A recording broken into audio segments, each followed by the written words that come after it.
Just what is our trouble? That's what I want to know. Our trouble is Miss Damien. Miss Damien again. She's as pretty as a picture and as stubborn as a mule. But this time, there's a lot more involved than just her opinion.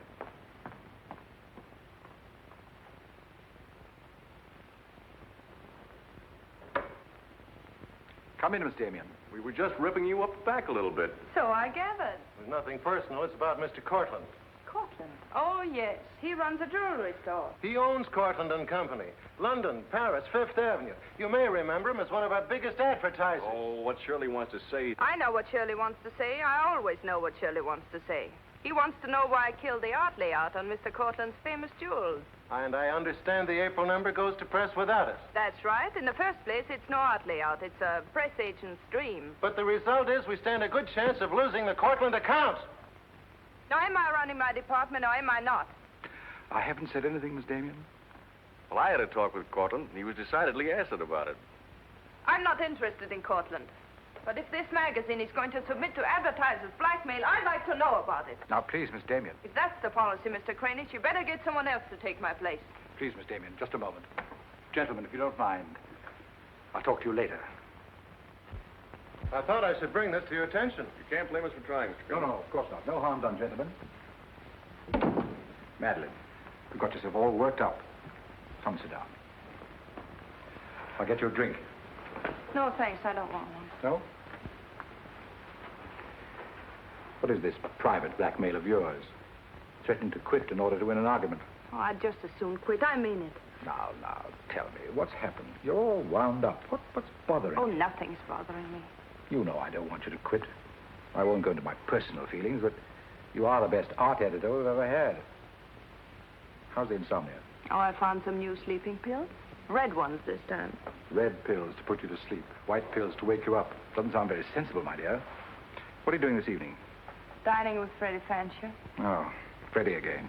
Oh, I couldn't get out of it, Victor. We're using some of his drawings next month. But it'll be the last time, I promise. Madeline, you're a bundle of lies. A very lovely bundle. Beautifully tied together. I'm trying to be honest, but you won't believe me, will you? No, my dear. Because I don't really think you believe yourself.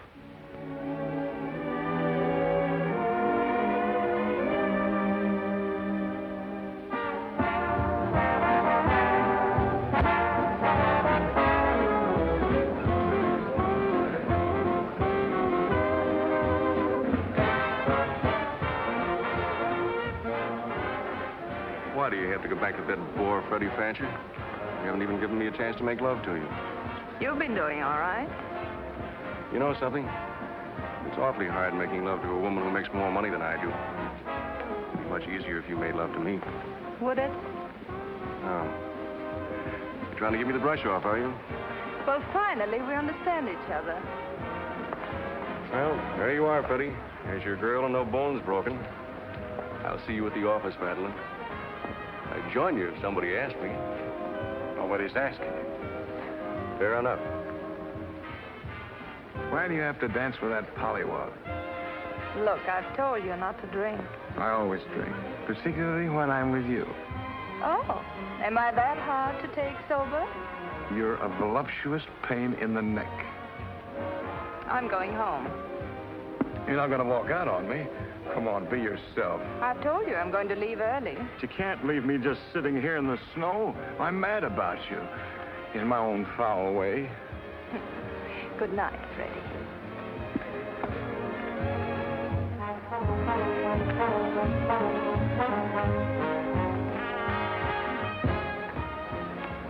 Any chance of getting a cab, Jim? I'll try, Miss Damien. Oh, Miss Damien, here's someone I know you're anxious to meet. Mr. Felix Courtland, one of our most prominent advertisers.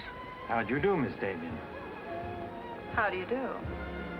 Mr. Garrett is the soul of tact, don't you think? He's just been telling me all about you. Oh, I hope he wasn't that blunt.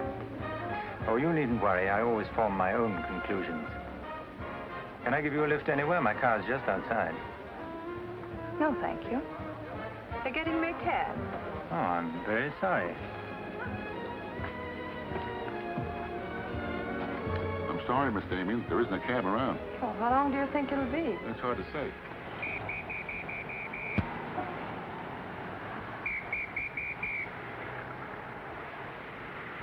Are you sure you don't want a lift? Well, there doesn't seem to be any alternative. Good night, Mr. Garrett.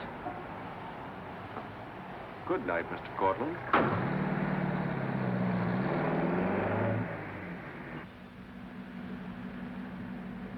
I wasn't very polite, was I? Neither was Garrett, for that matter. Oh, he always enjoys uncomfortable situations. You still feel uncomfortable? No. Frankly, I don't. Good, nor do I. You know, you're not at all what I imagined. No? No. The big international jeweler. I happen to inherit a business that runs itself very nicely. As a matter of fact, you don't look like an art editor. More like a work of art. That layout on your jewels is still a wretched piece of copy. I can only admire your good taste. And I'm still not going to print it. I wouldn't try and persuade you for the world. Mr. Courtland, I think you're a very dangerous man. I only wish it were so. The truth is, I'm a very ordinary one.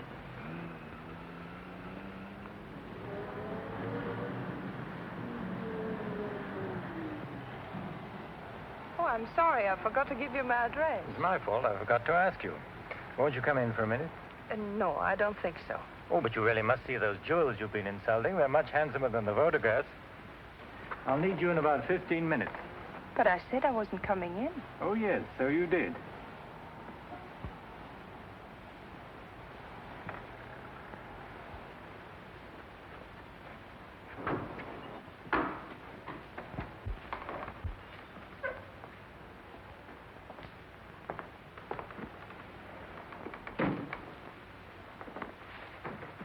Let me take your wrap. Well, I'm only going to stay a minute, you know. Of course.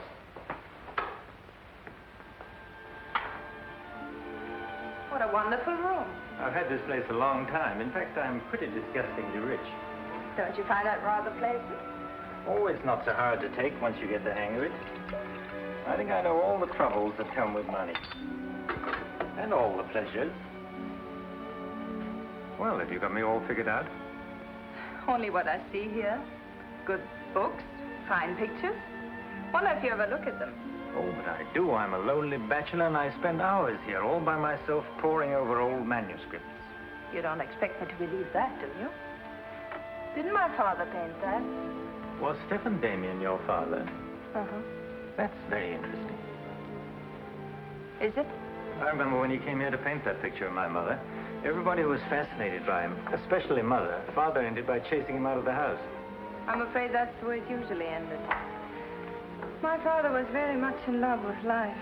That's a Hungarian custom, isn't it? Mm-hmm. Not exclusively Hungarian. Weren't you going to show me your jewels? Oh, yes, of course. I'd quite forgotten. That's the reason we came in here, wasn't it?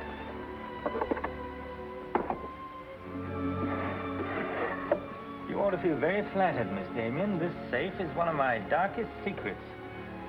You really want to see those jewels? Not particularly. I can't tell a brilliant from a diamond. Not one person in 100 can. But then very few people are intelligent enough to admit it. Thank you. How about another drink? No, thanks.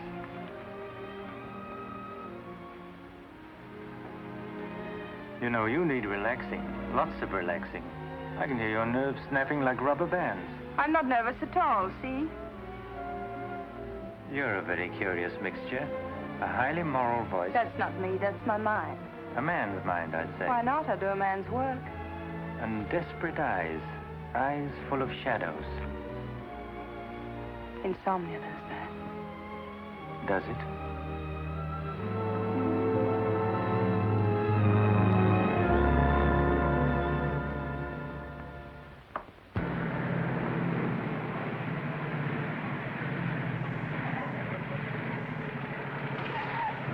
Anything doing? Not a thing.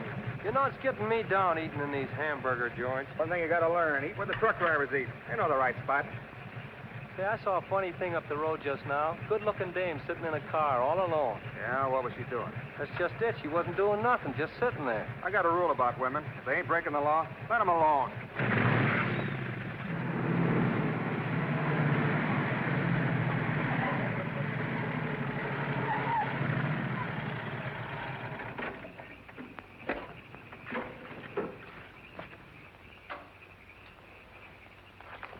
Didn't mean to disturb you, miss. Just wanted to be sure everything was okay. Excuse me, lady, but are you sure you're all right?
How is she?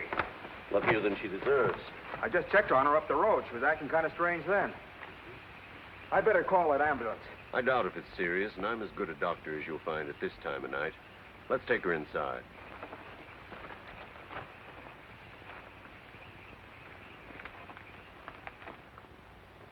Well, no bones broken.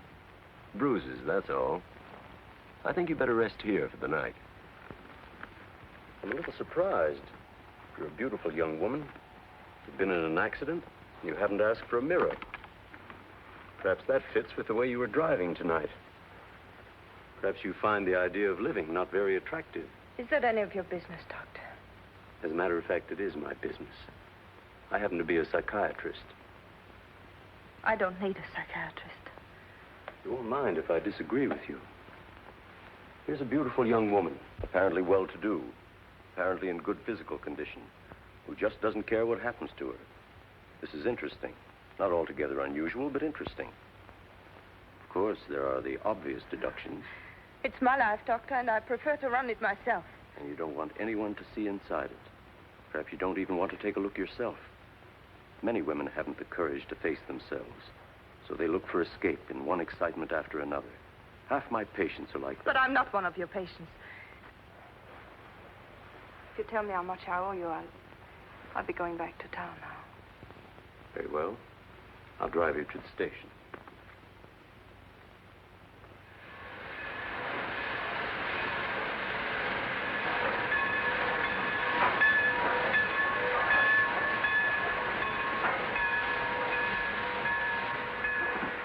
Miss Damien, you're an intelligent woman, not an idiot. Will you promise me one thing? When you get ready to throw yourself off Brooklyn Bridge, will you come and see me first?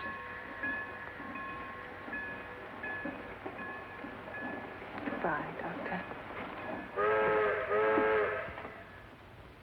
Dean, Miss Damien, I'll give you her secretary. Miss Damien's office? No, Mr. Courtland, she's not here yet. Shall I have her call you? Yes, Mr. Courtland. Where's Glamour, Puss? She hasn't come in yet. Well, who sent these? Mr. Felix Courtland. Mr. Courtland. That's very interesting. She never misses, does she? Mm-hmm. Jealous. If I'd given it any thought, I could have predicted it. Gladys, I won my bet. She's got a new boyfriend. I guess those dames gotta have new excitement all the time. Yeah, here today, gone tomorrow. Personally, I don't see what she sees in it all. Is that any concern of yours? No, Miss Damien. I didn't hire you to gossip about my private life. No, Miss Damien. Go get your money. You're through.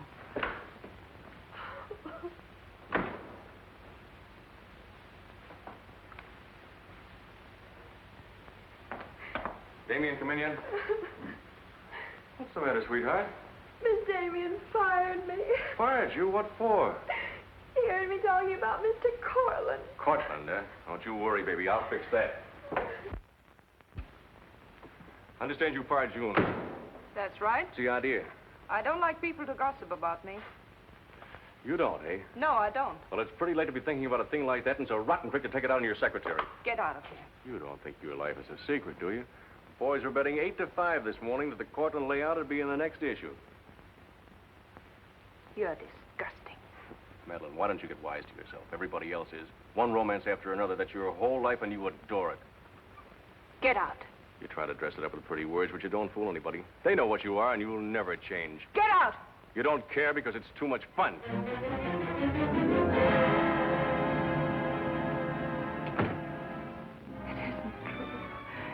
It isn't true. It isn't true.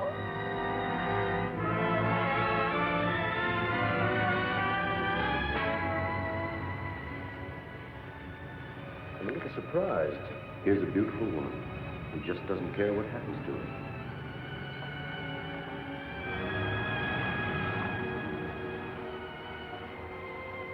Many women haven't the courage to face themselves, so they look for escape in one excitement after another.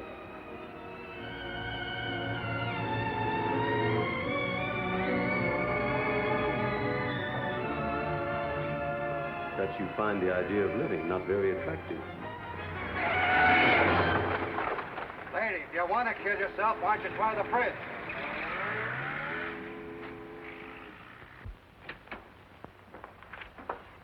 I'm glad I was right. An intelligent woman, not an idiot. Sit down. That's it. Now, if you feel like talking, just go ahead and talk. You're afraid, aren't you? Well, it's our job to find out why. To explore the shadows and throw light on what we find there. Then you'll be able to see yourself clearly and face yourself honestly. When you can do that, you won't be afraid anymore.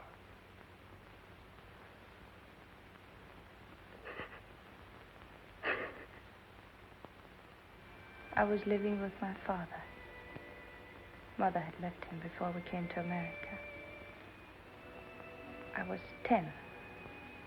And to me, the way he lived seemed romantic and wonderful. He was a successful painter, and women adored him.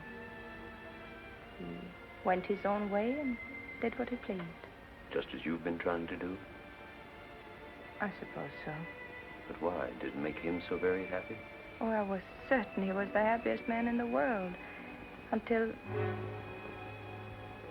he killed himself. Then you couldn't understand why he did it. You understand now? I think I do. Did you ever do any painting yourself? I used to. Why'd you give it up? Oh, didn't pay enough. And besides, I didn't want to be like my father. I wanted my own life. And have you been living your own life? Of course I have. The kind of life you really want? I don't know. I don't know. Don't you think you've been hiding from yourself? Did you ever try and discover the person you really were, deep down underneath? I never cared to. I'm not so sure I do now. In that case, I'm afraid I can't help you. But of course, that's entirely up to you. Shall we go on then?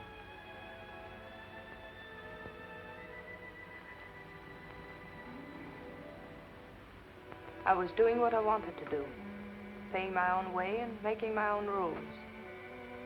And nobody was hurt. Nobody but yourself. And it didn't really make you happy, did it? Wasn't that because down underneath you knew there was something missing? Something important? I suppose so. That would worry you, wouldn't it? And then you would drug yourself with the excitement of more excitement. Oh, I know the pattern, Miss Damien. You're suffering from a disease of the times. A neurotic malady as commonplace as chronic alcoholism. Suppose for a moment that you were an alcoholic. They're much the same, you know. Unsure of themselves underneath and seeking reassurance from new excitement. Instead of getting at the cause, the drunkard solves his problem by taking another drink. This, of course, is no solution. And eventually we find him sprawled hopelessly at a bar, without the strength or even the desire to save himself. I can't go on with this. You're not helping me. You're insulting me. You've been insulting yourself, Miss Damien. Insulting your body and insulting your soul. Your life hasn't been gay and glamorous at all. It's just been muddled and senseless. You know that now. And if you really want to change it, you can start right away. Now it's up to you.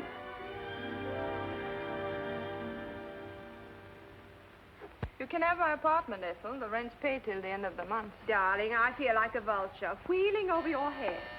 I'm not in, whoever it is. Miss Damien's office.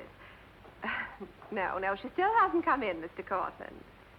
Well, I don't know exactly. Later in the day, Did he hang up? Yes, good. Let me call him back, darling. You may be sorry later. Everything in this file returned without comment. This I would ask to see more of their work, and these you may be able to use. But you haven't given me your new address. I'm not giving it to anyone. Hello, Madeline. Beautiful, would you mind popping out for a minute? That's just 60 seconds. You better talk fast. Madeline, I'm on a jam. I've got to raise some money. I need about $5,000. What do you expect me to do about it? Well, I thought you might talk to Courtland. I'm sure he'd let you have it if you ask him nicely. You're really quite a rat, aren't you? Look, Madeline, I'm in debt up to here. I only make $100 a week, and you know I can't live on that. $5,000 doesn't mean a thing to Courtland. You better get out of here before I lose my temper. You're forcing me to say things that I don't want to say, but if you're going to act cold and virtuous about it, you'll hear them. Suppose I tell Cranish. Tell him what? About Courtland. You know, you've got a very nice job here, but you won't have it very long if I tell Cranish. I don't want to tell him, but... What's so funny? As a blackmailer, you are pitiful. Go on, tell him. Tell him what a rat I am, and you are, and he is. Go on, use my phone if you want, and my desk, and my office. I'm through with all of them.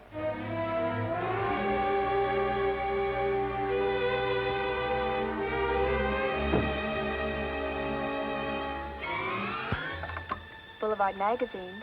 No, Miss Damien hasn't been back. Just a moment, please. I'm sorry, she doesn't work here anymore. You might try at her home. Waldorf Apartments. Waldorf Apartments? Miss Damien? Oh, no, she gave up her apartment. Why don't you try the post office? Dahlgren? Dalton? Damien. Care of Richard Caleb, 137 West 50th Street. Well, I've nothing to tell you except that Miss Damien has taken my advice as a doctor. She'd been living in an area of infection, and she's removed herself from it. I take it you consider me part of the general contamination. Now, you've come here for information, not diagnosis. I usually charge a fee for insulting people. I'm willing to pay for data of any kind. Yes, I gathered that. But I have nothing for sale. I suppose you're being very ethical, but I'd like to talk to Madeline. In your presence, if you wish. Miss Damien is living under a different name in a different world. She told me to tell you, if you inquired, that she was busy growing a new soul. Now, would you please keep off the grass? Goodbye, Mr. Courtland. Bye, Doctor. Doesn't it ever worry you, playing the almighty in this fashion? Not particularly. I'm used to it.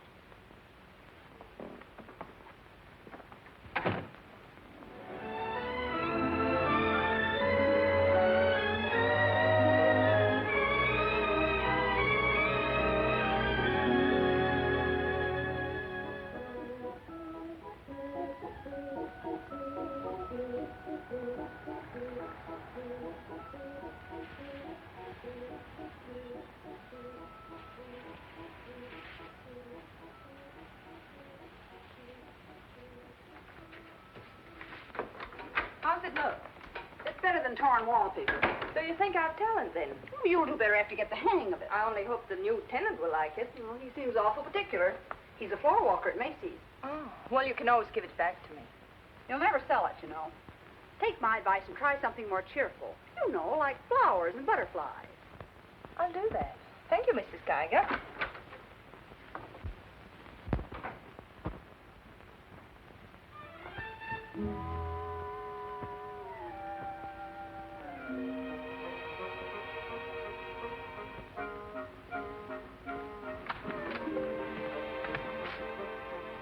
Thanks.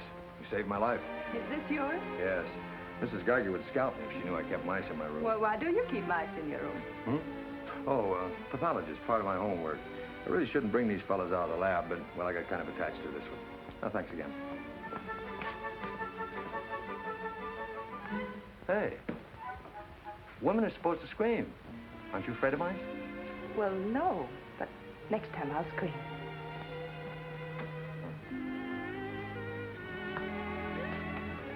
Good afternoon, Miss Green. Hello, how's the work going? Oh, all right. You got it.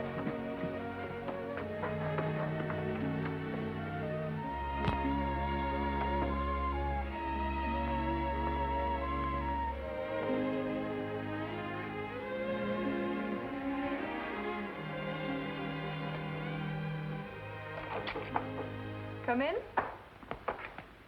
Hello. Hello. Say, you're an artist, aren't you? Well, I don't know. Oh, Mrs. Geiger said yesterday that you were. She's an authority if I ever saw one. I was wondering, could you do a job for me? Want your portrait painted? For me? Oh, no. No, nothing like that. I'm doing some research, and it has to be illustrated. Oh, what do you want me to draw? Nothing fancy, just blood cells and things. Sounds fascinating. Oh, it is, really. You see, it's a lot like... Oh, no, you'd be surprised. It really is fascinating once you get in it. Of course, I'm on a fellowship, and I couldn't pay you very much. Matter of fact, I couldn't pay anything till the first of the month. That'll be all right. Oh, fine. Swell. It's all settled then. I'll see you at my place about 6 o'clock. Oh, but couldn't I? Oh, sure you can. I just live downstairs. You know, the mousetrap. Oh, by the way, my name is Cousins. Mine is Dixon. Very glad to know you, Miss Dixon.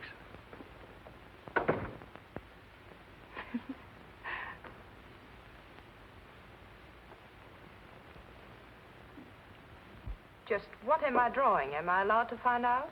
Sure. Seductive anti-reticular serum on cell tissue. That's all I wanted to know. Oh, say, that's quite good. I'll take it to the lab with me in the morning. Just about ready for the next one. Do you realize it's 12 o'clock? Oh? I haven't had my dinner yet. And you haven't either. Oh, gosh, I'm sorry, but well, I got so wound up on this. So did I, but now I'm hungry. Well, tell you what let's do. We'll go out and eat. That's a brilliant idea. I'll get your coat. Do you do this all the time? Only since I got out of the Army. I was lucky to get this job of research. Now I've got to get it finished. Then what? Oh, then I go back to Oregon and become the usual respectable small-town doctor. No mice? No. No mice. Head colds and belly aches. $5 a visit. Maybe you'll like it. You'll get some rest. Oh, I'll get plenty of rest, all right, but I don't think I'll like it. You folks going out this time of night? That's right. We're meeting a few friends at the Busy Bee cafeteria. We don't want to miss the floor show. We'll have to hurry. See that he eats. He hasn't got any more sense than a goose. I'll feed him with a spoon. Got onto it first up in a little town in Germany while I was still in the Army. I'd met a couple of Russian medical officers who were working on anti-reticular, and well, they were pretty steamed up about it. Pie, sir? No, thanks. We got together the first night over a bottle of vodka. I remember the town was still burning. Well, maybe it was the vodka, but anyhow, we got to talking about anti-reticular, and, well, I guess I got pretty excited. You mean you speak Russian? Over a bottle of vodka, anybody speaks Russian. Care for some coffee? No, thanks. I've milk. Oh, one, please. At any rate, I promised myself that night that just as soon as the war was over, I was going to do a job of this. You haven't stopped to eat ever since. That's an error I'm just about to rectify. $1 even. There you are. Thank you. Thank you. You, sure you've got everything you want? Oh, yes, thanks. You know, I don't think you're much of a doctor. Do you call this a sensible diet? Pancakes and pickles? Well, scientifically, there's two kinds of diets. The kind that doctors prescribe and the stuff they eat themselves. Oh, but you're always in such a rush. You can't make scientific discoveries that way. Sure you can. Take Banny. He saw some flies nibbling at a piece of pancreas. Figured out that there must be sugar in it. In 1 minute, he had the idea for insulin. You know, you're a very lovely girl. You're not being very scientific, Doctor. Oh, but I am. It's the very heart of science. It's the truth. Let's talk about insulin. Insulin.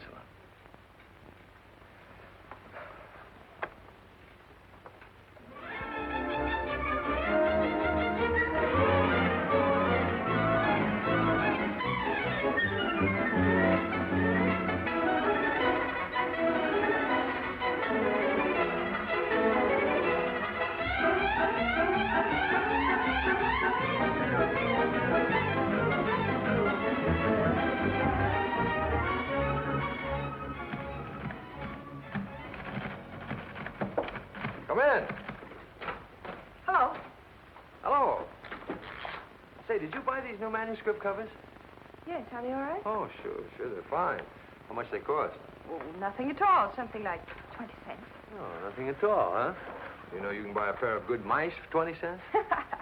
David, I have some wonderful news. I just sold a picture.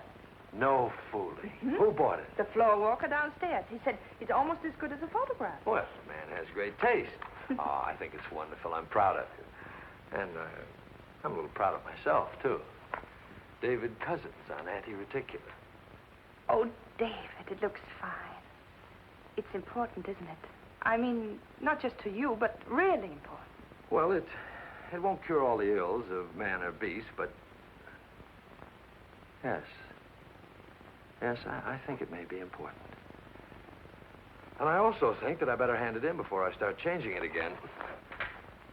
Like to come along? Oh, could I? Well, sure. Why not? I think you've been drawing blood cells long enough. It's time now for you to meet one of them face to face.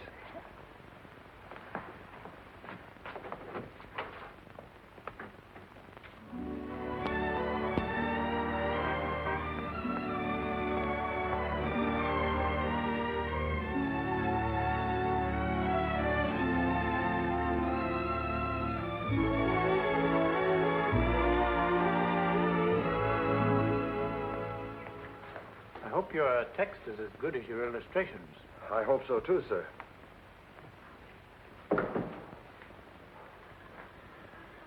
Well, that's that.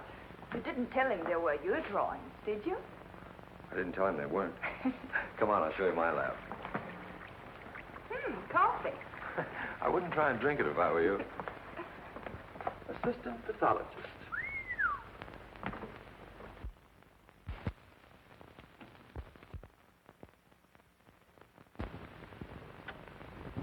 Well, this is me. How do you like it? Oh, I think it's wonderful. But how do you find anything in this place? Been here for 6 months and I haven't lost anything yet. Doesn't matter anyway. If the boss okays my research, I'll be out of here in a week. Back to Oregon?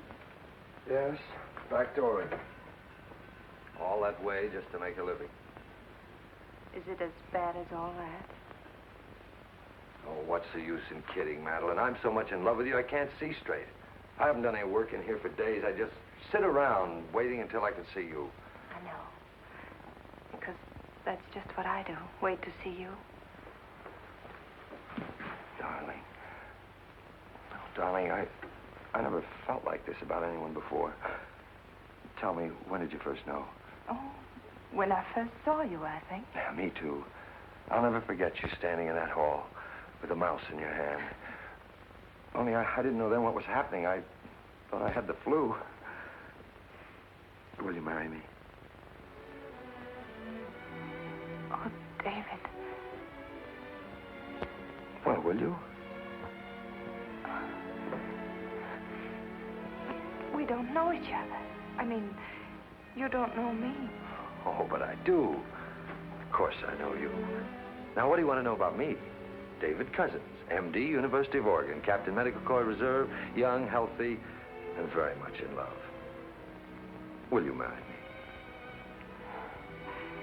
Oh, please don't ask me now. Well, I've got to ask you now. I want to marry you now.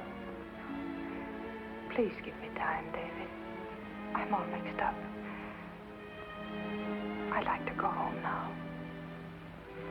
All right.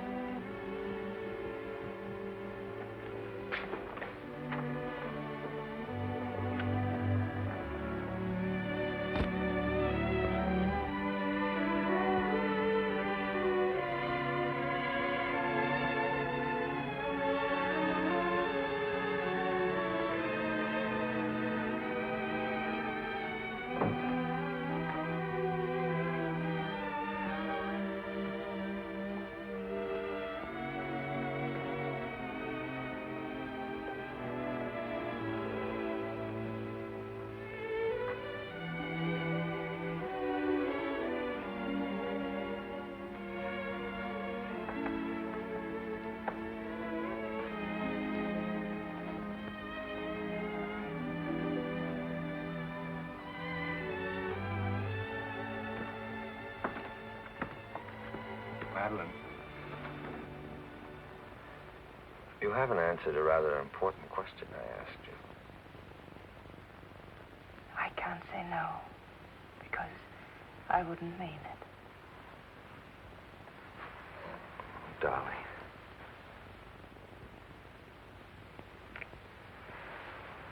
David, I do love you.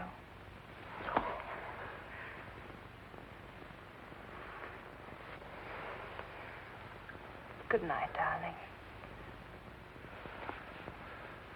Good night.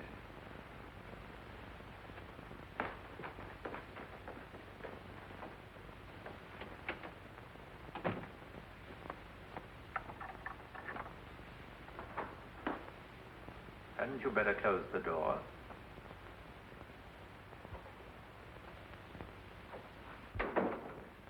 A gentleman I hired provided me with your new address and the proper keys. Suppose someone had seen you. You wouldn't have cared, would you? I didn't think it mattered. You see, I expected to find you wretched and lonely, grappling with your complexes. Rather naive of me. Will you please go? Of course I'll go. But before I do, wouldn't you like to tell me about him? Why? I'm in love. Now, laugh if you want. I don't feel like laughing. I've always wondered if it were possible for people like you and me. And you think you've really got it? Love eternal, the fireside, the slippers, the whole thing? Yes, the whole thing. I'm very glad for you. And I think I'm a little sad for myself. You haven't told him, have you? Told him what? Well, about me, for instance. Why should I tell him? You're absolutely right. You shouldn't. Men prefer to keep their illusions, don't they? Please go. If you ever need me, you will let me know, won't you? And don't call the past too many names.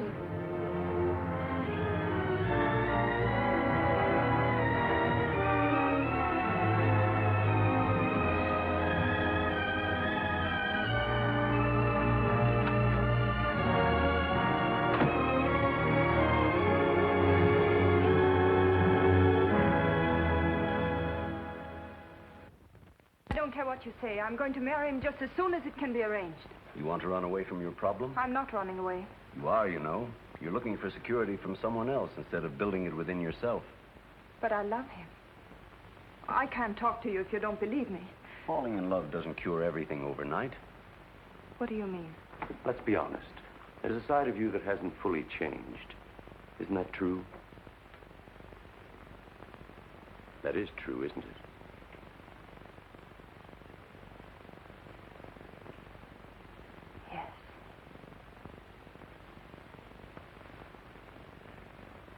Have you still not told David about yourself? I couldn't tell him. You let him fall in love with an illusion, with someone who doesn't exist. I could never tell him. He might stop loving me. Isn't that a risk you'll have to take? You're being very careless about it. You can't build a lifetime relationship on a lie. If you're really in love, you'll tell him. With the others, it was different. But if you love him... Will you please stop saying if? How many times must I tell you I love him? But real love is a sharing. If you're strong enough to face this yourself, you're strong enough to face it with David. Oh, I can't do it. I can't risk the only happiness I've ever had. That's up to you, Miss Damien.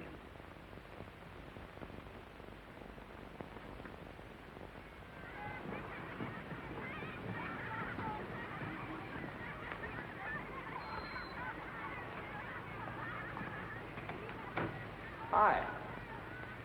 Hello, darling. You're home early, aren't you? Well, I didn't get fired, if that's what you mean. Dr. Lutz read my paper. Really? What did he say? Well, he liked it. Oh, David, that's wonderful. The only trouble is he thinks it's so important he wants me to go to Chicago and read it before the convention. Oh, David, no. Well, that's not my idea. I don't want to go. Well, when will you have to leave? Tonight. Got to catch the 8 o'clock plane. And when will you come back? Oh, I don't know. A few days. But I tell you what. As soon as I get back, let's get married. You can get a license in 3 days, and it only takes 15 minutes to get married. You still want to marry me, don't you? Oh, more than anything in the world.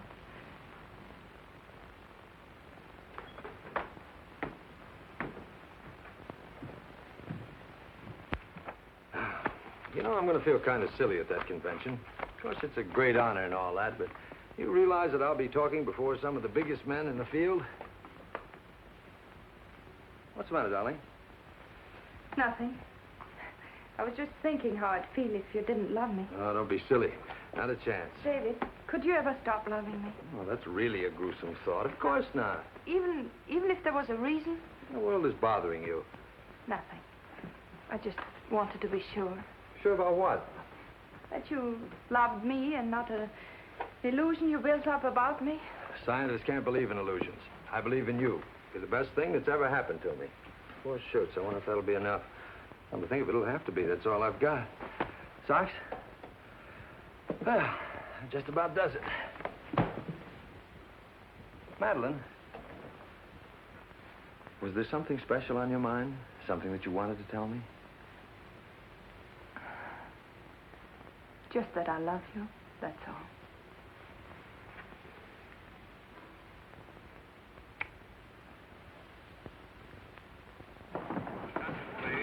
Flight 41 now loading at gate 6 for Chicago. Passengers on Flight 41 for Chicago. Write me every day? Every day. Hope you miss me. Hope you suffer like a maniac. I will, I promise. Oh, gosh, I hate to leave you. You know, I'm going to be jealous. Jealous of what? Oh, I don't know. Nobody, everybody. Just jealous. Darling, I belong to you. Don't you know that? I'm only alive because you love me. We'll be married the minute I get back. Well, look who's here. If it isn't Madeline. How are you? It's been a long time. David, this is Mr. Garrett. I used to work with him on a magazine. How do you know? I quit the racket, though. Or perhaps the racket quit me. Garrett's doing some confidential work for me now. How are you, Miss Dixon? This is Mr. Courtland, David. Dr. Cousins, my fiancé. You're a very lucky man, Doctor. I think so. Well, goodbye, Miss Dixon. My congratulations to you both. Oh, thank you. Good night. Good night. I don't believe a minute of it, do you? Garrett, you're a very cynical man. You don't believe in true love. You don't think Madeline does either, do you? I don't know, but I've always been fascinated by miracles.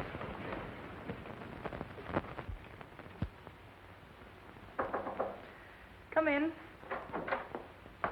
Telegram for you, Miss Dixon. I thought I'd bring it up myself. I thought it might be important. Bad news? He won't be back till Friday. That's men for you. You never can count on them. Oh, I forgot. A doctor somebody called you, said you were to call Miss Ethel Royce. She's been trying to get in touch with you. Friend of yours? Yes. I suppose you got your own reasons, but you ought to get out and see your friends instead of sitting in this room all day and all night. Thanks, Mrs. Geiger. None of my business, mind you.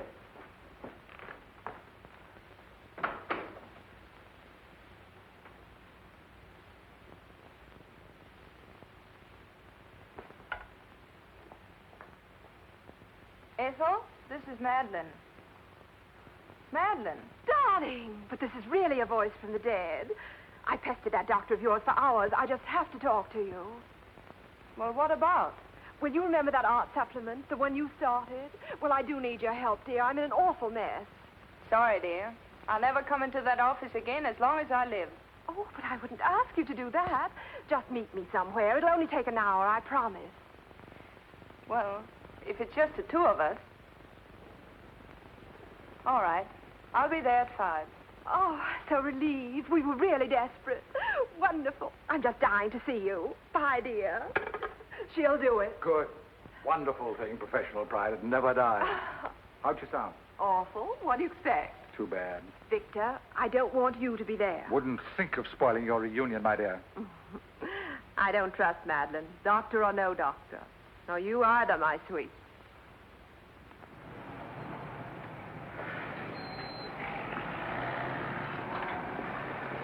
Hello, Miss Damien. Glad to see you back. Glad to see you, Jim.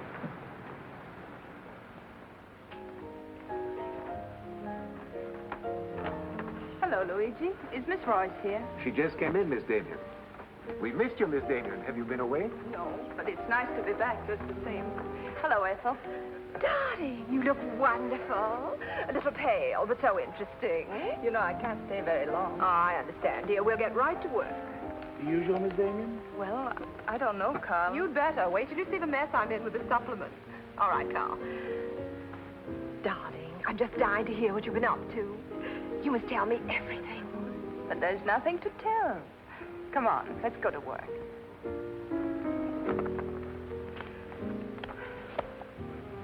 You're just marvelous, my dear. You made the whole project seem utterly simple and practical. Not for me, please. Darling, you used to be able to drink 10 in a row. I'm out of training. No one would know it, my dear. You seem just like the old Madeleine again. It's the surroundings. What do you say we have dinner and go to a show? No, really, I've got to stagger home. Madeline, my dear, this is a surprise. Victor, hello. What good fortune running into you like this? Do you mind? Don't let us fool you, Madeline.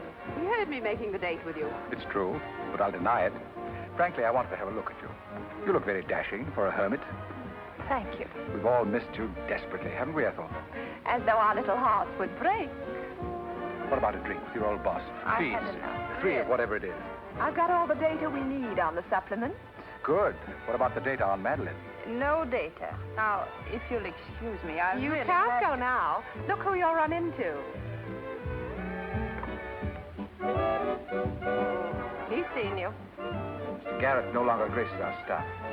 What happened? He got to be utterly gritty. Say nothing of a slight discrepancy in his accounts. Mr. Garrett believes that the world owes him a gay life, no matter who pays for it. Well, hello, stranger. How are you? Wonderful. Nobody here seems particularly glad to see me. Should we be? Oh, well, it's been nice knowing you. There goes one reason for my ivory tower. What? Darling, I'm constantly running into men who adore you. Slews of them. Hated them all. I know what you're thinking. I had an odd way of expressing my distaste. Not odd, darling. Shall we say just, moody? Well, here's to memory.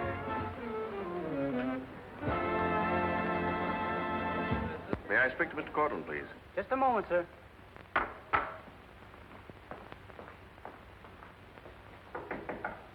Just a minute.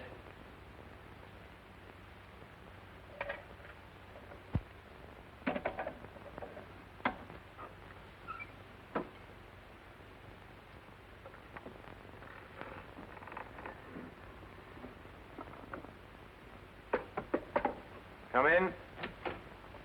Mr. Garrett on the phone, sir. All right. Hello, Garrett. I have some interesting news. Do you know who's here? Madeline. How considerate of you to call. By the way, I've just been through the stones in my safe, and one's missing. The stone's not terribly important, but you're the only person who knows about my safe, and the fact is you did have my keys for quite a while yesterday. What are you getting at? Only that I don't like thieves. But you're being ridiculous. Let me come over and talk about it. There's nothing to talk about. I'm taking it up with the police. But, Courtland, you can't do that.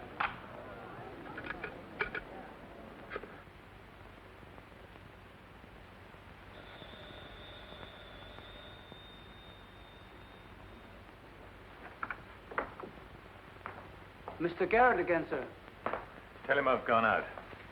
I'm sorry, Mr. Courtland has just left.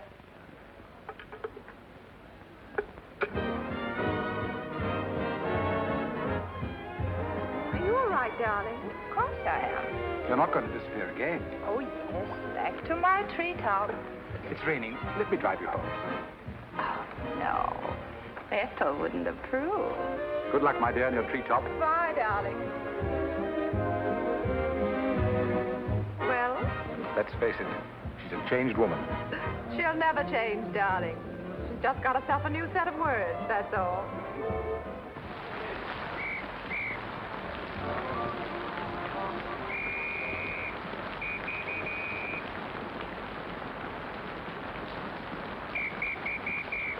Madeline. Hop in. No, thanks. I'm waiting for a cab. Don't be silly. There are no cabs. You'll get drenched. Please. I'll drop you off. I'm going home alone. Come on, in you get.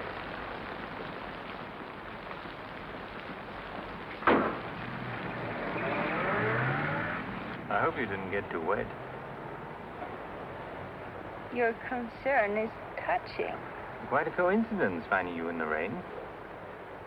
Is it? I can't lie to you, especially when there's no point to it. I was informed you were playing hooky. You're detestable. I'm really not detestable at all. I happen to be very fond of beauty, which shouldn't be a crime in your eyes. Please, no debates. I'm a little dizzy. A good dinner will soon take care of that. Why do you always hound me? You know I despise you and everything you stand for. There's always a chance I may be able to improve your opinion and your manners. I'm sleepy. You know you're very lovely. Please don't bother. I'm not listening.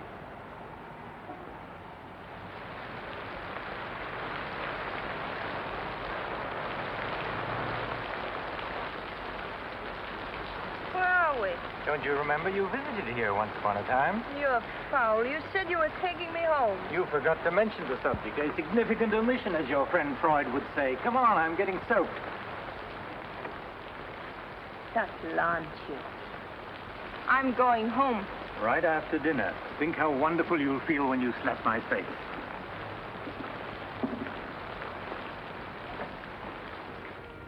That'll take the chill out of your bones and maybe even your heart. Still cold? Oh, no. It's quite warm in here. Cigarette? Thanks. Very warm. Light? No, I'm not really detestable, am I? No. I am. Why? Because I ought to go home. In this rain? You mustn't even think of it. You see, you are detestable. And you've been very annoying for months. Madeline, we belong together. You know that. No, I don't know that. Of course you do. We feel the same way about life. You're not making sense, Mr. Courtland. Why make sense? Doesn't this make more sense than talking and lying? No sense at all. Then what would you call it, darling? Stupid. Madeline, you're wonderful. Stupid. You're sweeter than ever. Stupid. I'd better see who it is.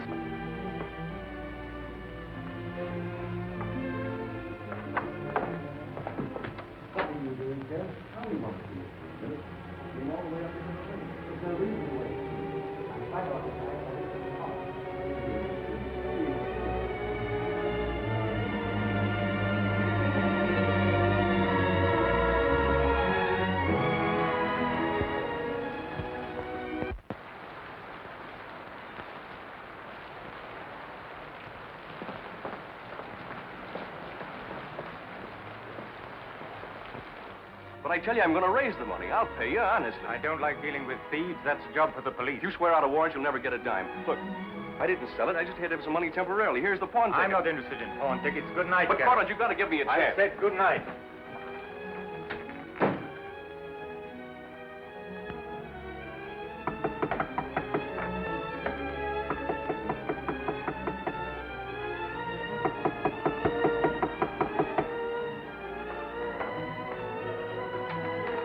You've got to let me talk to you. Let me explain this. You stupid fool. You'll have the stone back. I'll get it to you. I promise I will. All I need is a little more time, just a couple of weeks. What are you doing? Phoning the police. You can't do that. I'm not going to let you ruin me.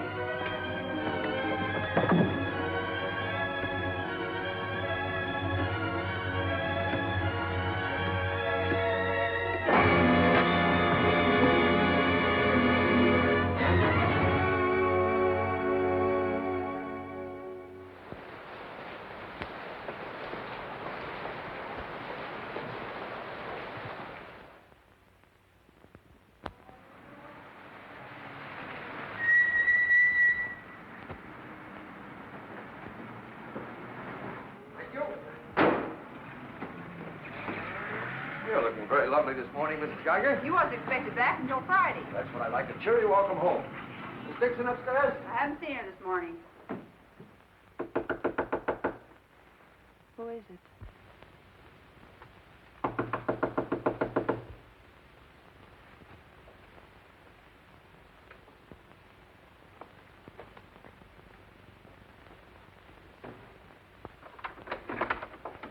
Hi. Darling. Oh, I couldn't wait till Friday. I just said my little piece and ran out on them. Oh, I needed you so badly. I feel lost without you. Don't ever leave me again. Oh, that you can depend on. Say, I've got big news. I'm a success. Oh, tell me all about it. I wonder what's the matter with you. You don't look very good. Come on, I think you better get back in bed. Now then, first, I don't have to go back to Bellyaches in Oregon. You're not marrying a small-town country doctor, young lady. You're marrying a promising young research scientist. At least that's what Dr. Broder says, and he ought to know. He's got a long white beard. Oh, darling, I'm so proud of you. I think I'll take your temperature. Gee, I wish you could have been there.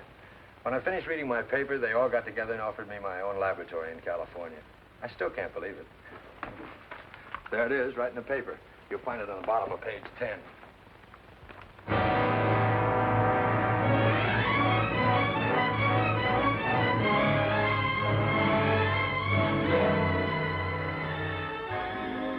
He makes you feel that you're really important. You know what he said to... Oh, Madeline. Madeline, what's the matter? Oh, darling, you're cold as ice. You've got a chill. You stay right here. I'll be back in a minute. Oh, don't go. Don't leave me. I'll only be a second. I want to get a hot water bottle and some more blankets.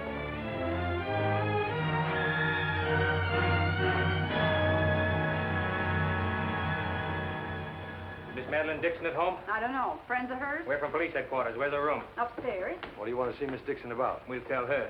Well, perhaps you'd better tell me first. Miss Dixon isn't well. Who are you? He's a doctor. He lives here. If it isn't important, I suggest you come back tomorrow. It's important. Could you get some extra blankets and a hot water bottle, please? You a friend of Miss Dixon's? Yes, what? Just asking. Well, what is it, an accident or something? I wouldn't call it an accident.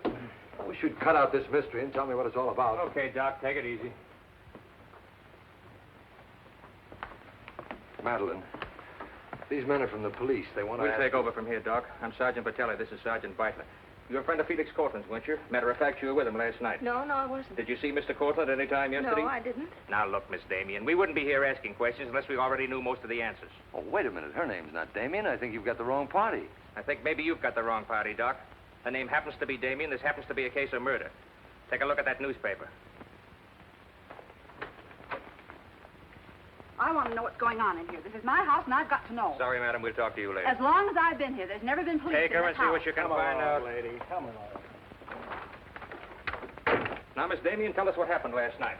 What time did you leave Courtland's house? Oh, Dave. You and this guy, Courtland, were pretty sweet on each other, isn't that right? Oh, but it isn't. It isn't true. Now, according to the chauffeur, you got to Courtland's house at 6:45. What time did you leave? Oh, but I didn't go into the house. I met him by accident.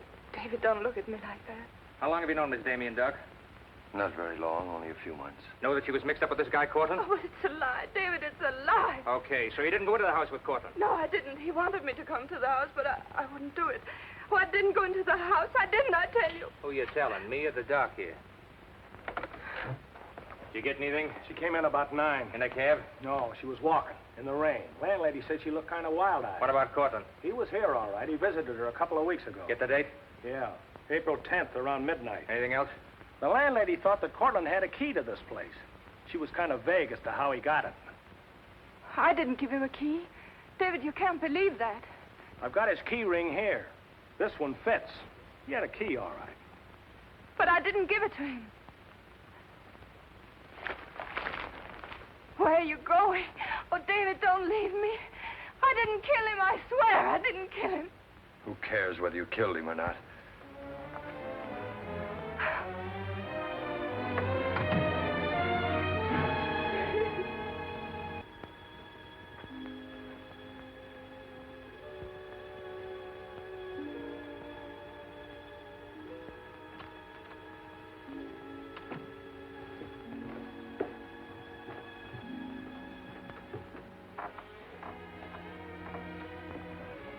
Could I see him for just a minute? Well, it isn't regulations. Okay, 60 seconds. David, please listen to me. You lied to me. You've always lied to me. But I'm not lying now. I didn't want to go with him. He said he'd drive me home. And he made love to you, didn't he? Oh, don't deny it. Of course he made love to you. He had a key to your room. I should have told you many things. I tried to, but I just couldn't. If this thing were so innocent, you would have told me. When I said I was in love with you. When I asked you to marry me. I was afraid, David. I was afraid you wouldn't understand. You bet I wouldn't. Before I met you, I was horrible. But you changed all that. You made me sane and happy. Why keep on lying? You tried that upstairs and it didn't work. Look, I was in love with you. All right, I made a mistake. I thought you were something wonderful, and you turned out to be something else. So let's just forget about it. The only thing that you can do for me is let me alone. I love you, David. I'll always love you.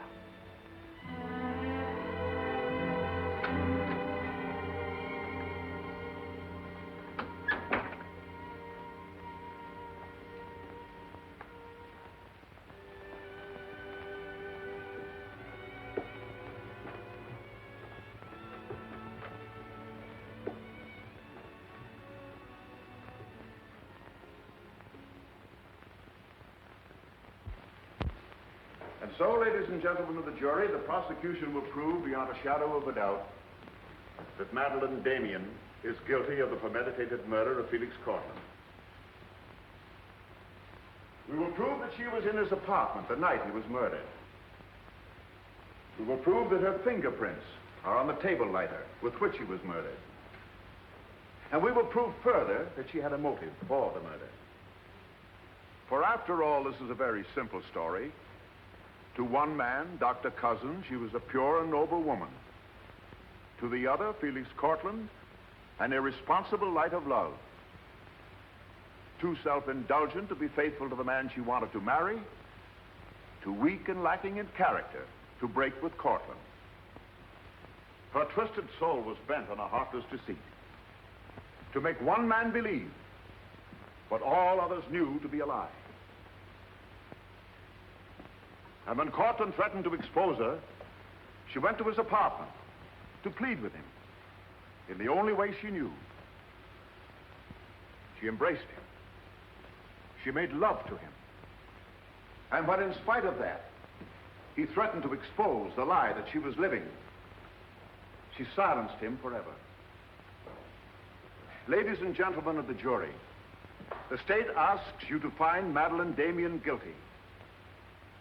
Guilty of murder in the first degree. On the night Mr. Courtland called on the defendant, did you let him into her apartment? I certainly did not. How did he get in then? He must have had a key of his own. The key of his own? Where was the defendant when he arrived? Out with the doctor, I suppose, pulling the wool over his eyes.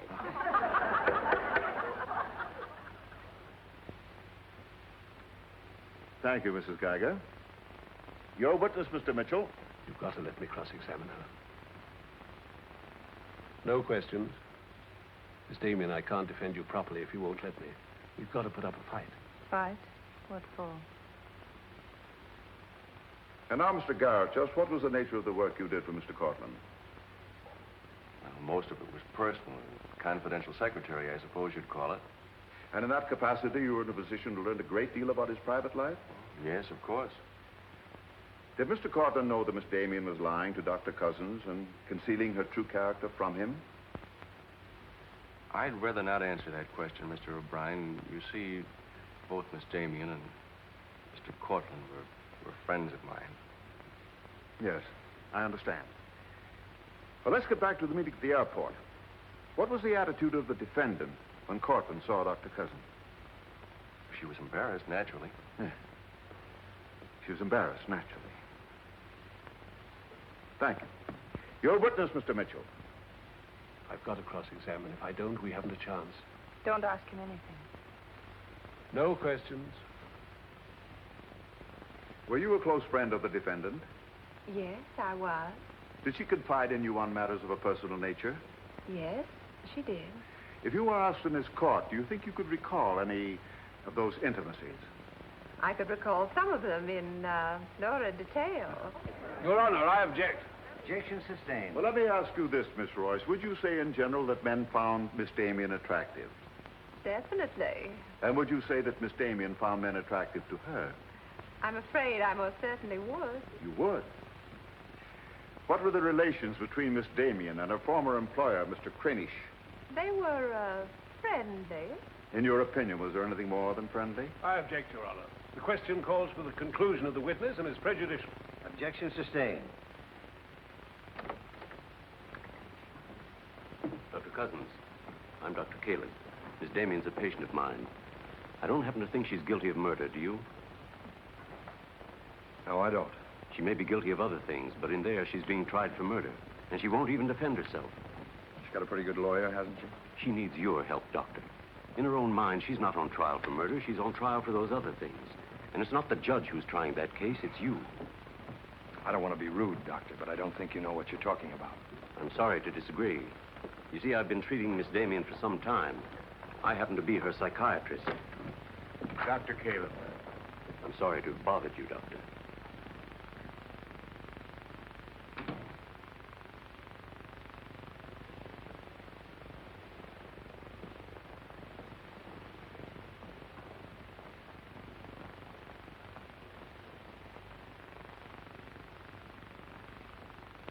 Your name, please? Richard Caleb. You're a psychiatrist? I am. Miss Damien came to you as a patient? Yes? Did she come of her own free will? Yes, of course.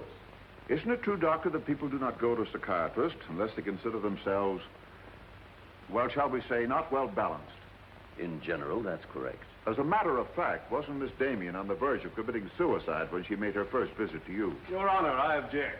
Well, no matter. We'll prove that by other witnesses. However, is it not true that people who come to you as patients come with problems? Objection. Objection overruled. Well, Doctor?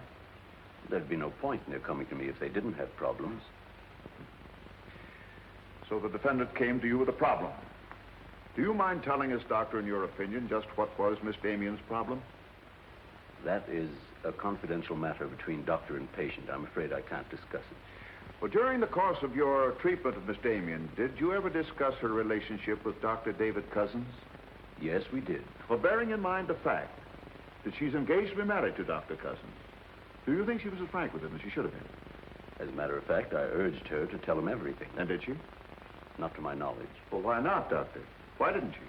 I'm afraid you'll have to ask Miss Damien about that. Did you ever meet Dr. Cousins? Yes, just a few minutes ago. Well, I'm sure you found him a reasonable, intelligent young man, and yet the defendant refused to confide in him. Having met Dr. Cousins, I think I can see why Miss Damien hesitated to confide in him. Do you mind telling us why? It's my impression that Dr. Cousins hasn't the capacity, either emotionally or intellectually, to understand a problem like Miss Damien's.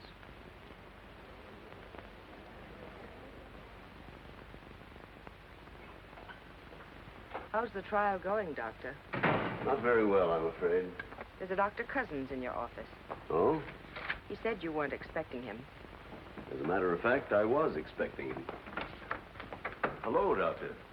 Sit down, relax. Tell me, is this a professional or a social call? Dr. Caleb, you said some pretty rough things about me this afternoon. Yes, I did, didn't I?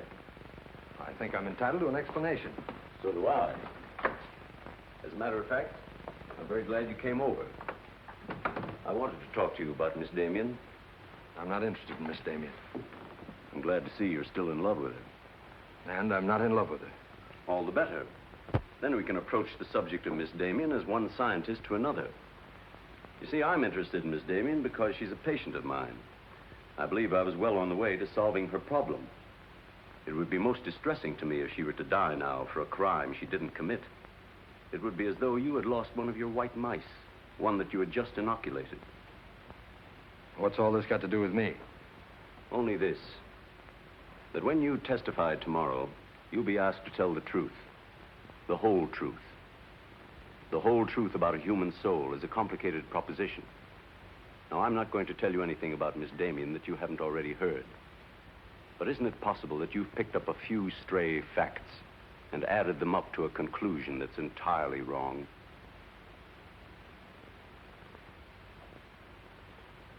Won't you sit down, Doctor?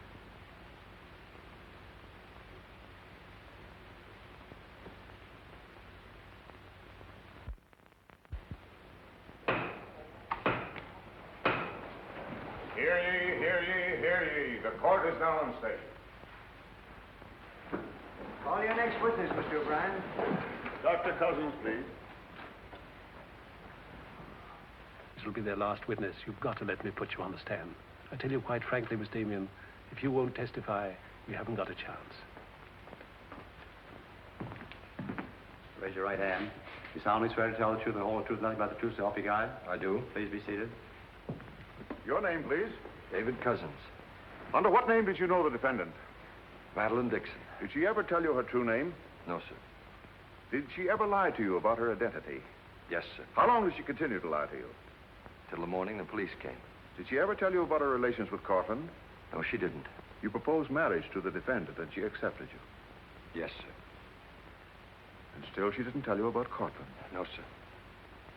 When did you first know of the true relationship between them? Same morning, the morning the police came. Oh, I see. Then from the moment you met her until the day she was taken into custody, you didn't know the truth about her character. I object, Your Honor. Mr. O'Brien, haven't you covered your point? Well, Your Honor, I'm merely trying to clarify for the jury the true nature of the defendant's motive. Proceed. Back. One more question, Dr. Cousins. If you had known the truth, would it have affected your love for the defendant? Your Honor, I must protest. Let him answer. Objection withdrawn.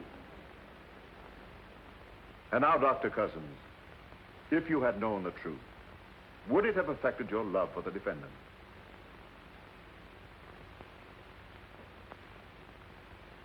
I was in love with Miss Damien then, and I'm in love with her now. Your witness, Mitchell? No questions.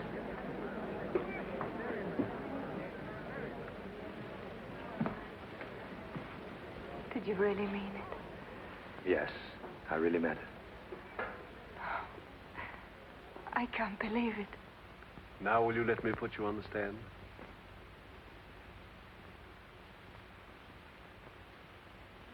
You admit you went to Courtland's apartment that night? Yes. He made love to you? Yes. Did you have any conversations about Dr. Cousins? No. Positive? Yes, I am.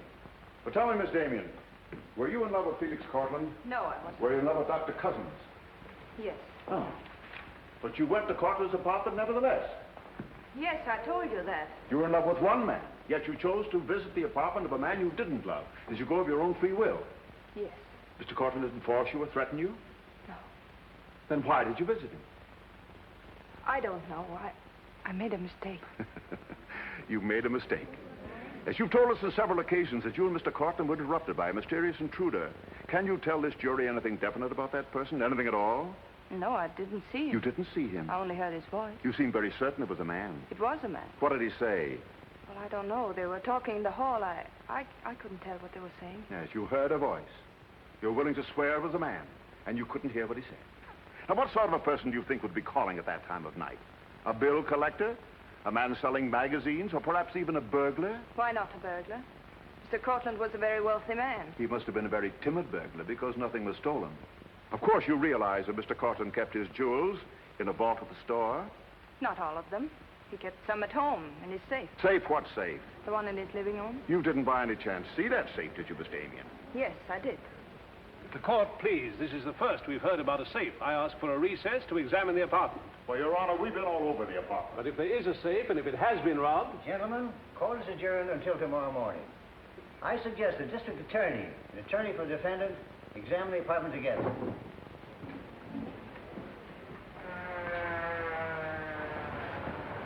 What about this safe, Mr. O'Brien? What safe? How about some pictures on the inside, Mr. O'Brien? You boys better wait outside. I may have a statement for you when I come out. Mr. O'Brien. Huh? Mind if I tag along? I don't know why you're sure. The fine witness you turned out to be. Couldn't help that, sir. All right, Garrett, where's the safe? Me, Mr. O'Brien? I don't know of any safe in here. I didn't think you did. If you want an unbiased opinion, I don't think there is a safe. Well, here's the learned counsel. Perhaps he knows. Where's the safe, Mitchell? My assistant's checking the location with Miss Damien. He'll be along in a minute. Oh, you're on a dead one. While we're waiting, maybe Mr. Garrett could tell us where the safe is. I've asked him, he doesn't know. I don't understand that, Mr. Garrett. You were very close to Courtland, weren't you? That's right. I'm sure if there was a safe in here, I would have known about it. At least I would have seen the key to it. The answer's very simple. There is no safe. What did you find out? I got the dope on him, Mr. Mitchell. Splendid. It's over here in this bookcase. You were wrong for once, Mr. O'Brien. Could be. What do you know about that? Have you got Courtland's keys? There they are. Thank you. That looks to me very much like a safe, Mr. O'Brien. Yes, it does, doesn't it? But not like a safe that's ever been robbed. I don't think a good burglar would leave those behind. Well, I guess we're right back where we started from. Well, I've seen all I want. How about you, Mitchell? You win this round. Lock it up, sir. Yes, sir. See you in court, gentlemen. I'll give you a lift, Doctor. No, thanks. Sergeant, I have some papers here, Mr. Courtland, I'd like to put in order. Do you mind if I stay? It's all right with me. We're finished with the place.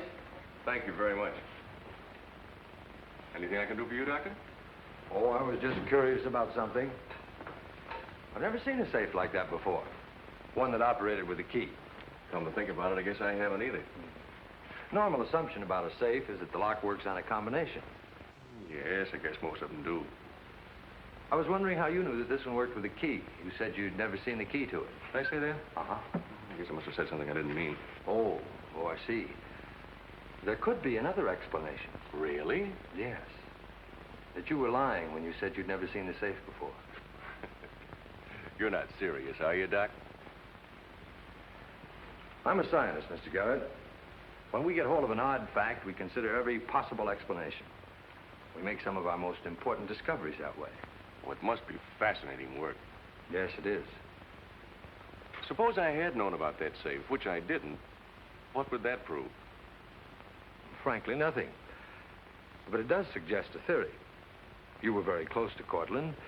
You knew about the safe. Maybe the safe was robbed. Perhaps he found out about it. He was quarreling with a man in the hall the night he was killed. Maybe that man was you. That's a very interesting theory. Yes, isn't it? Well, as I said, I'm a scientist. When we hit on a theory like that, the next thing we do is to test it.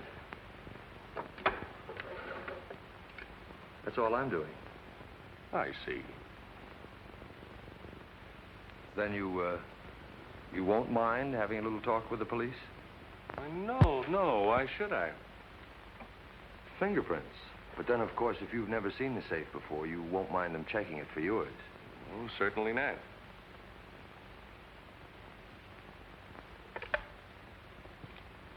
The number is Spring 73100.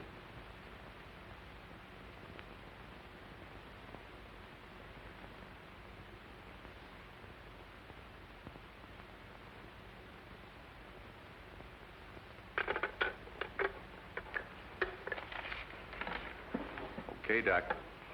No hard feelings. Don't you think this sort of thing is rather out of your line, though? I guess maybe you're right. Bye, Doctor. Goodbye.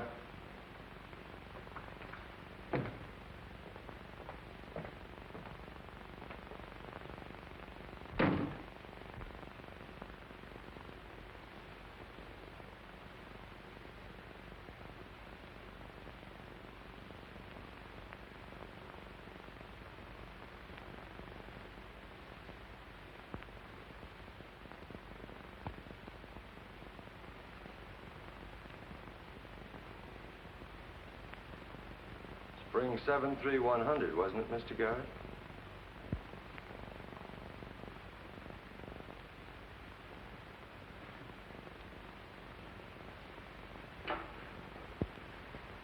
I guess maybe I underestimated you, Doctor.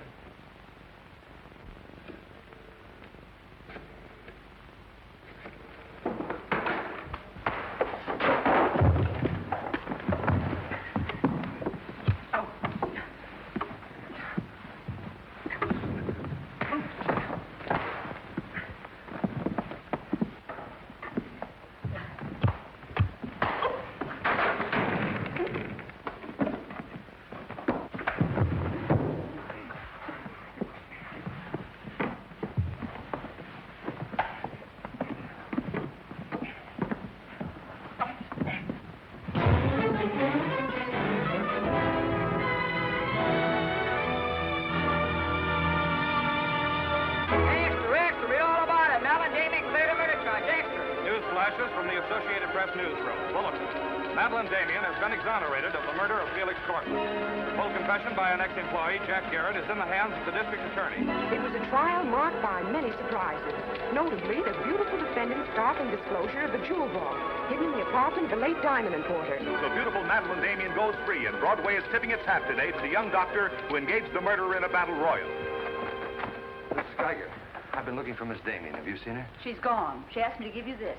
Gone? Well, where did she go? I couldn't get a word out of her, but I know she left the airport more than an hour ago.